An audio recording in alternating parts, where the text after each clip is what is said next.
Welcome to the Salmon Runs YouTube. Enjoy the video. You start by importing your textures and setting scene basics. Load PNG or EXR cloud maps and alpha masks, then arrange 2-3 cloud layers for depth. Once done, set frame rate and resolution, such as 24 FPS and 1920x1080, so motion feels consistent.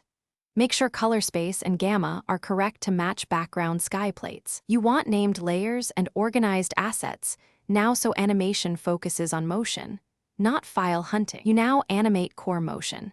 Keyframe position, scale, and opacity to mimic wind pushing masses and clouds thinning.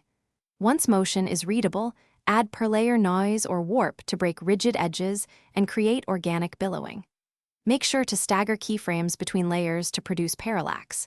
Foreground should travel faster than background.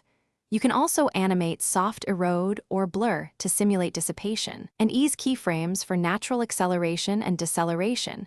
As clouds encounter, implied, you finish by matching lighting and rendering. Add a subtle directional light or gradient to highlight cloud tops and deepen undersides for volume. Then enable motion blur and adequate subframe sampling to smooth motion, and render to an image sequence for flexibility. Once done, composite color-corrected layers and add gentle grain to unify elements.